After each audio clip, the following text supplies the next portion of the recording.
Hola compañeros y colegas del equipo de salud, bienvenidos y bienvenidas a este tutorial del sistema informático perinatal.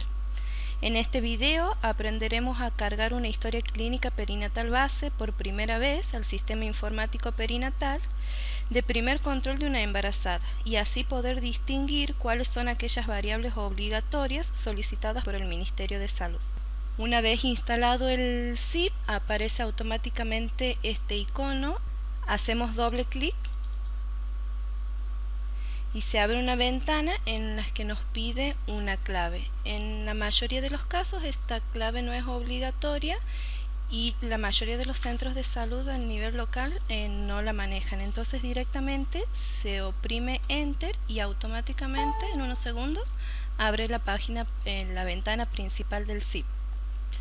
Dentro de esta ventana principal se distingue un menú superior y un menú principal.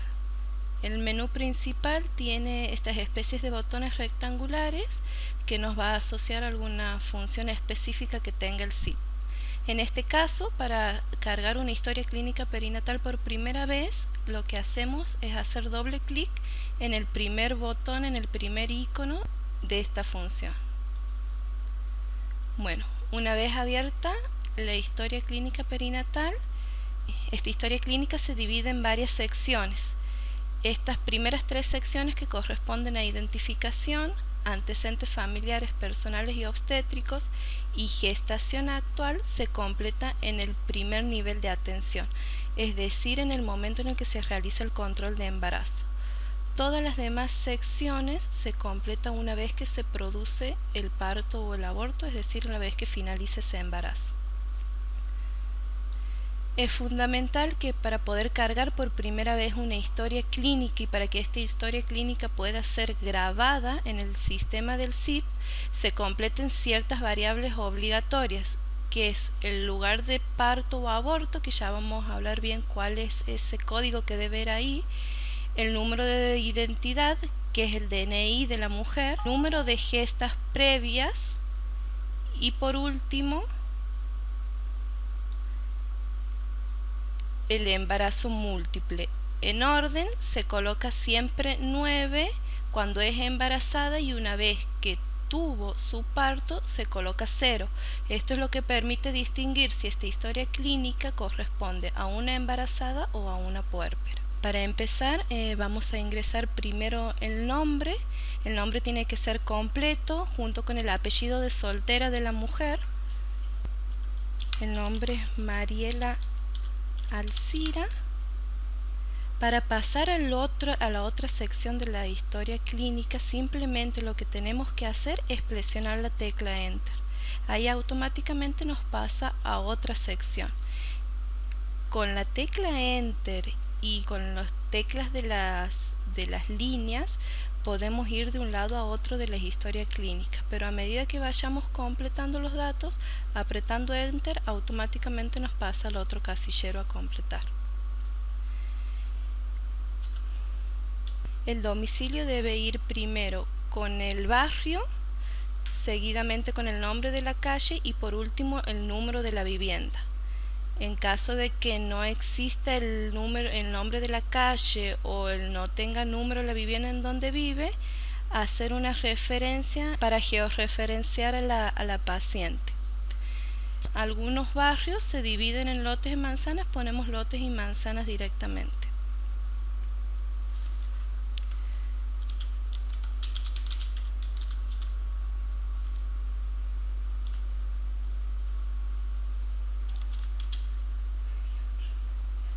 En localidad, por una cuestión propia de organización del SIP a nivel local, se pone el departamento, no se pone la localidad específica, sino el departamento al que pertenece esa localidad. En este caso es departamento Banda.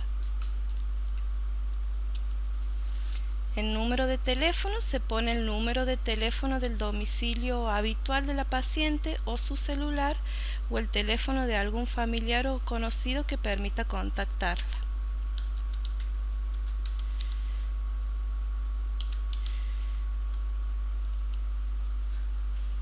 Una vez puesto el número de teléfono, nos dirigimos a la fecha de nacimiento. Aquí se coloca el día, el mes y los 2 últimos dígitos del año. En la edad ponemos los años cumplidos de la mujer al momento de la primera consulta, que en este caso es 28 años.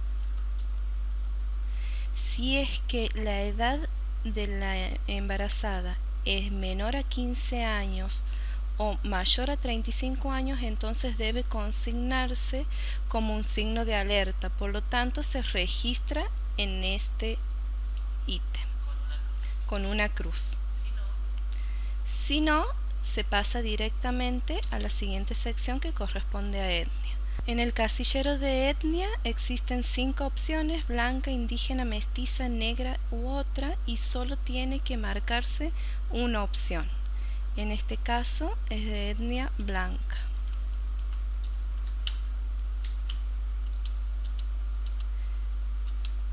Después, en el siguiente ítem se coloca si la mujer sabe leer o escribir o no sabe leer y escribir. En este caso sabe leer y escribir, por lo tanto se pone sí, alfabeta. Los estudios se consignan el mayor nivel alcanzado, si es primaria, secundaria, universitario, terciaria o ninguno, y último año cursado y aprobado.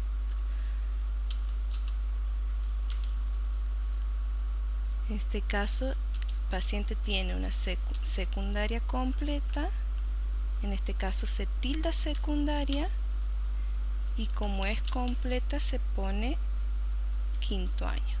En caso de que sea secundaria incompleta y la mujer dice hice hasta segundo año completo, entonces se pone 2 en vez de 5 que corresponde a secundario completo y finalizado. El otro ítem corresponde al estado civil. También es necesario colocar una sola opción, no puede colocarse más de 2 opciones en una misma cuadrícula. En este caso es unión estable.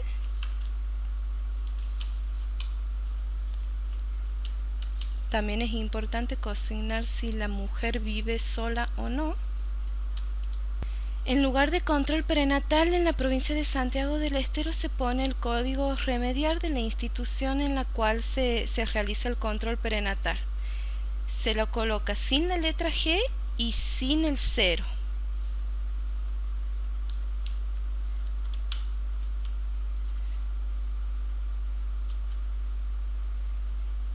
Esta variable es una variable obligatoria para poder guardar la historia clínica perinatal dentro del SIP, y el lugar de parto aborto también es el código remediar que se le asigna a cada institución de salud. En este caso corresponde al centro de salud de segundo o tercer nivel, donde se va a georreferenciar a la paciente al momento de que se produzca el parto o el aborto o la cesárea. En este caso, como es una paciente atendida en una UPA de la Banda, se la georreferencia al Centro Integral de Salud Banda. El código remediar del Centro de Salud Banda es 03865. En este caso sí va el 0. El 0 no se coloca en el caso de que sea el lugar de control prenatal, pero sí en el lugar de parto o aborto. Una vez consignado este dato, vamos al número de identidad, que es el número de documento de la paciente, que tiene que ser completo y no hay que omitir ningún número, porque esto es lo que después permite localizar la historia clínica de la paciente.